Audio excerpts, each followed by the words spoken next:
Hey guys, how's it going? Hope you're doing well. My name is Crown, and today I'm going to read you some very interesting stories that I hope that you're gonna love. And now, without further ado, let's go!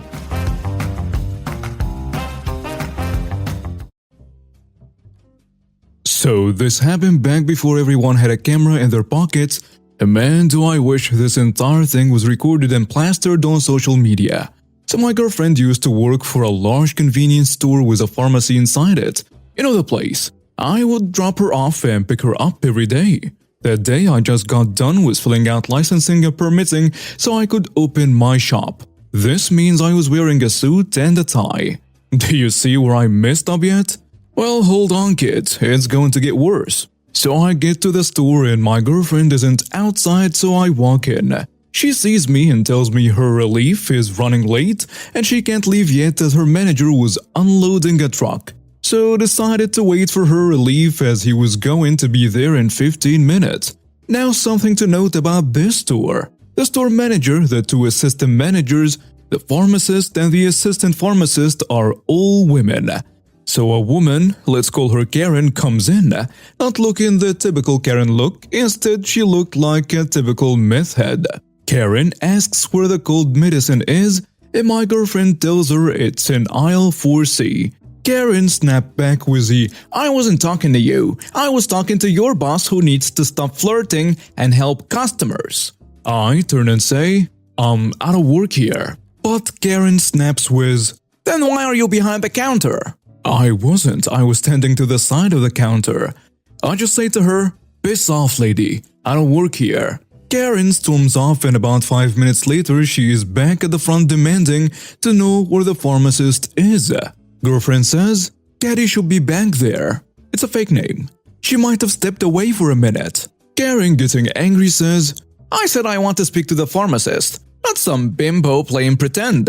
Where is the white man that works there?" My girlfriend tells her, "She's been the only pharmacist in here for the past 6 years, ma'am." "Stop lying." She turns to me now. "Well, where is he, you useless excuse for a manager?" I stand up and look her dead in the eye, saying, "Get this through your thick skull. I don't work here." The manager came out because of the shouting. I can be quite loud and my tone scared a few customers already. The manager demands, "What the hell is going on?" "I want to speak to the owner now." "I'm the store manager, ma'am." "Nice try, but I see the man in charge behind you." "He's a cashier, and you need to leave now." "You're going to talk like that to me?" The manager turns to my girlfriend and tells her, "Call the police now." Now here is where things get mental. She lost her damn mind and broke a register, several displays, and tried to assault people. When the police arrived in, I kid you not, she called in pretend cops and demanded to speak to the owner. The police somehow managed to detain her and put her in the back of the squad car, where she kicked at the windows. The EMTs came and gave her a sedative and took her to the hospital. I believe that's where they went. The police officer said to us that she's definitely on some kind of drugs, as they can see the signs. They also checked her purse and found something in there. Sorry, I don't think they said what it was, and if they did, I don't remember. The store had to be closed to clean up the mess Karen made. And of course, she was arrested for drug possession, harassment, destruction of property, and some other stuff. And this is why I'm glad we don't live near that area anymore. Finding out that Tweaker went nuts was normal in that area. My girlfriend quit shortly after that, as another tweaker came in and threw up on the counter. She just couldn't take it anymore. I went over to the local Wally World on the Friday before Christmas. I really should have completed my grocery shopping a day or so before. The place was slammed and the entire parking lot was full. Not a space to be found. So I headed home. But I stopped at Publix to pick up a few things. It was crowded too, but I was in and out. Now it's the Tuesday after Christmas and I thought I could finally get all the groceries I needed. Well, Wally World was still busy, but not as bad as the Friday before Christmas. My platter is about the size of a pecan. So I headed to the restrooms at the front of the store, and as I was passing the various return lines, a lady, and I say that with much reservation, latched onto my left arm. "Oh, a manager. Help me with these returns. I don't have time to wait in these long lines. I'm sorry, lady, I said that. I'm not a manager and I don't work here. Yes, you do, Came the response. You helped me with these purchases last week. Now do your job and handle these returns. Sorry, no can do. I don't work here. You college dropouts are all the same. By the way, I'm in my 70s and got a bachelor's and a master's degree. Now get behind that returns desk and handle these returns. My planner reminded me that I didn't have time for this and I started to walk away. Where do you think you're going? She asks as she held firmly onto my arm. Get behind that. And I held up a hand in front of her face to silence her. Lady, look at me for a moment before you continue your temper tantrum. The employees here wear a blue vest. Do you see one on me? And the manager wear a yellow vest. Do you see that on me? Again, she wagged her head no. They all have name tags. The tag says the name of the store and their name. Do you see one on me? Again, she wagged her head no. Well, congratulations. I don't work here, and now I'm going to do my own grocery shopping. But she was emboldened even more. Just because you aren't wearing your vest and name tag, you can't get out of work. Now, get behind that return counter and do my returns. So I decided I needed the drill sergeant inside of me to handle this. Raising my voice, I said, Lady, you have to be the most stupid and dumb idiot I have ever encountered to think that I work here. Totally dumb, stupid, and idiotic. I graduated college before you were even in diapers. Now you are going to go to the end of the returns line and stand there quietly and not accost another customer again, or I'm going to rain down all hell upon you. She sheepishly walked away, and I nearly ran into the men's restroom. That pecan was filled to almost bursting. Oh, what a relief. It was a quiet day at the military camp. I, Private Smith, was standing at the gate with my partner, Private Johnson, our rifles at the ready. We were both starting to get a little bored. It had been a long shift and not much had happened. But that all changed when a car approached the gate at high speed. Private Johnson and I exchanged a glance. We both knew that this wasn't going to be a routine visit. The car came to a halt in front of the gate and a woman stepped out. She was angry and her face contorted with rage. I demand to see the commander, she spat out. Private Johnson and I tried to calm her down, explaining that she couldn't just barge into the camp like that. We asked her to leave her car and follow us to the visitor center, but she wasn't having any of it. She revved up her engine and tried to force her way through the gate. Private Johnson and I had to act fast. We grabbed her by the arm and pulled her out of the car. She struggled and shouted, demanding to see the commander. Ma'am, please calm down, I said. We can't just let you barge into the camp and cause a scene. Let's go to the visitor center and call the commander to come and speak with you. She grudgingly followed us to the visitor center, where we called the commander to come and speak with her. When he arrived, she launched into a tirade, telling him all about the military individual who had refused to let her cut in line at the store. The commander listened patiently before finally speaking. Ma'am, I'm sorry, but the military has more important things to worry about than to reprimand someone that didn't allow you to cut in line at a random store. I'm afraid I'm going to have to ask you to leave the camp. Karen's face turned red with anger at the commander's words. How dare you talk to me like that? She shouted. I'm entitled to have my complaints heard. The commander remained calm, but firm. Ma'am, I'm sorry, but your behavior is unacceptable. I must ask you to leave the camp immediately. But Karen wasn't about to give up. She lunged at the colonel, trying to slap him. Private Johnson and I quickly moved in to intervene, tackling Karen to the ground and handcuffing her. She struggled and shouted, but we were able to subdue her. Take her away, the commander said grimly. She is not welcome here. Private Johnson and I escorted Karen off the camp, shaking our heads at the bizarre turn of events. Well, that was a wild ride. Private Johnson said to me, "Tell me about it." I replied, "I'm just glad it's over." After being taken down and handcuffed by Private Johnson and me, Karen was arrested and faced criminal charges for attempting to break into the military camp and attempting to attack the commander. The judge who presided over her case was unsympathetic to Karen's entitled attitude and her belief that the world owed her something. He sentenced her to 6 months in prison for her actions. Karen was shocked and outraged by the sentence. She had never been in trouble with the law before and couldn't believe that she was being punished for trying to assert her rights. But the judge was firm. He told Karen that her behavior was unacceptable and that she needed to learn to respect the rules and boundaries of society. Karen spent 6 long months in prison, reflecting on her actions and the consequences of her entitlement.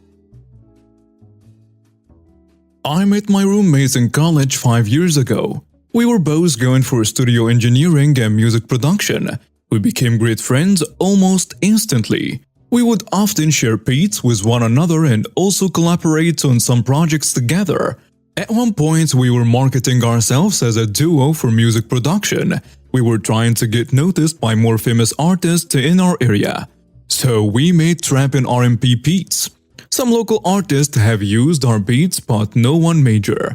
Here is a quick side note. Whenever we would send out beats, we would send them in WAV files. And it would always be in a loop, never the complete beat, never the actual project file. This protected us from thieves. During the holidays, I went home and he stayed behind.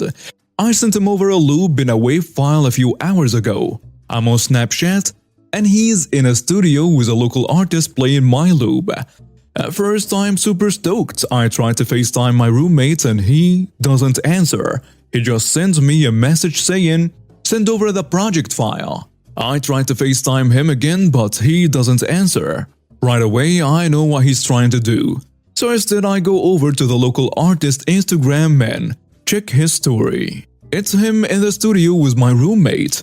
And the artist says, "Yeah, I'm here in the studio about to hop on this track that my man, insert my roommate's name, made." Now I'm livid. I tried calling my roommate again and he answered, and my first question was, "Why is he saying that's your beat?" My roommate just says, "You know how it is, man. Just send over the project file so I can arrange it for him. He's ready to go right now." I hang up and never send the file over. He calls me over 20 times and he sends me a message saying, "That's messed up, man. That could have been our big break. You know, he knows people in Atlanta and New York City. I was going to tell him it wasn't mine. Screw you, bro. You just ruined us. Now he left. You made us look stupid." I didn't respond. Instead, I messaged the artist explaining the situation and told him I could be in his area if he really wanted the beat. I told him I lived 20 minutes outside the city and could be there in about an hour. Now remember, this is a local artist, no one famous by any means. He does know people, but he himself is not famous. So he responds and tells me to come through.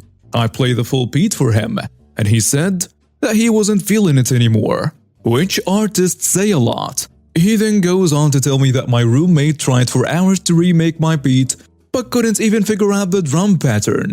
And that's how he knew he lied about the beat being his. He even called him out and my roommate still said it was his, but that he was drinking and smoking when he made it. Now he will never trust him again, and he told all of his homies to do the same. Now the local artist does not want to work with my roommate anymore because they don't know if what he brings is stolen or not, which everyone knows in the music world is a really bad idea. Bottom line, do not try and steal from me. But now I gotta find a new place to live. The story starts with me in my company. I'm a 30-year-old businesswoman who works in an IT service in a bank space. I'm the girl for everything basically, but I'm a specialist for first-level support, administration and backup, sometimes even networking. Even when I'm not head of my IT department, I basically had all the responsibilities of them. But unfortunately, my pay grade doesn't reflect that at all. I think of my boss of my IT department as kinda lazy if not incompetent. He even brags about getting so much money for basically doing nothing. I have a 40-hour week, but since the whole IT department is my responsibility, I need to keep track of the servers and maybe problems that can occur 24/7. This is mostly done via emails. When the server status gives out a warning or a failure, I will get notified. And then I'm fixing the problem over a remote desktop or go into the company itself. Even in my free time. I wouldn't mind this, but I am not getting paid for this. But on the other hand, I am getting punished when something is going wrong. My boss's boss wasn't that much better. Since it was a fancy bank, everyone should be in a suit the whole time. To let it look professional, best was a skirt and high heels.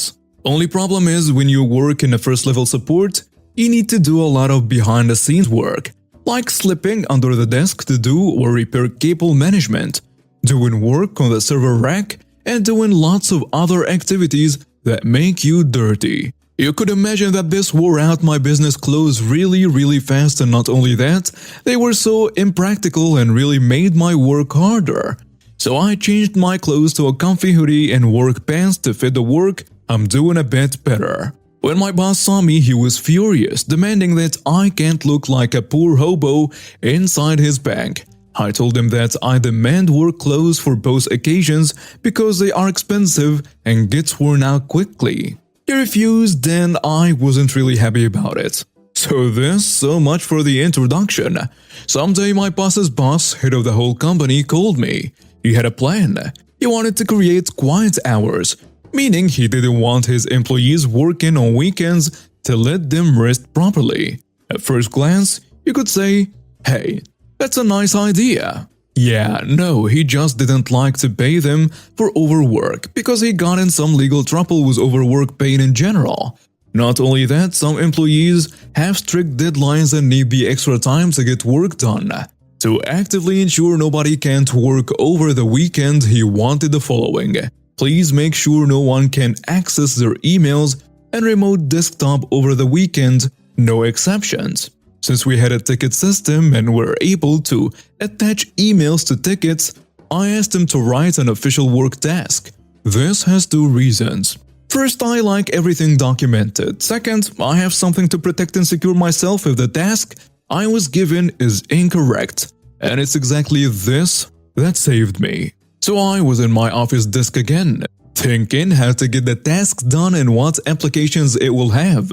And then it was clear to me what it meant. The email came from my boss with the task, and indeed he wrote, for everyone, no exceptions. I was thinking to myself, should I write them? The implications it would have? After thinking, I thought of how I'm treated as a worker and I decided against it. I was working immediately at this task and made an automated process to block every access to emails after Friday 6 p.m. to Monday 6 a.m. Weekend came and it was Saturday, and I was calm and relaxed because if you have not noticed by now, by cutting down everyone's emails means of course that I don't receive any updates on the servers. I can't possibly work on it because my remote access is also cut. Of course, if you think you could forward your work email address to your private address, no, I can't because we have very strict data protection and nothing is allowed to go out. I am happy. It's still Saturday in the middle of the day and I'm cooking myself and my husband a nice meal and my telephone rings. It's my boss's boss. He talks with a stressed voice and told me that he can't access his emails. I needed a second to process this, but I responded, that doesn't surprise me at all, since you ordered me to cut everyone's email access without exceptions. He was angry, very angry, and told me that this obviously doesn't count for him. I told him that he specifically told me that there are no exceptions, and that he stated everyone. He then argued that this wasn't how he phrased it, so I reread him his own email. After that, he was silent for a moment, and he noticed the flaw in his logic. I broke the silence and asked him, Sir, if you still want access to your emails on the weekend, that's no problem. Please send me a request per email and I will work on it first single Monday. A bit angry again, he replied that he wants to have it done immediately. And I calmly explained to him that I can't do this, since my remote access is also blocked. like he ordered. 10 minutes later, he called me again. He asks me calmly if I can fix the problem right now when he pays me for my overwork. He also wants me to be available at any time. Means I should receive my emails and be able to remote work, and that this will raise my pay grade by a lot. I thought that this is a perfect opportunity. I agreed to that condition and pay raise, but only when my co-workers and I finally get work close, and he agreed. Since then, my work situation drastically improved, and mostly only because I maliciously complied, well aware of the consequences of the given task. Thanks for listening. And now we have reached the end of today's stories. Thank you for watching and see you next time.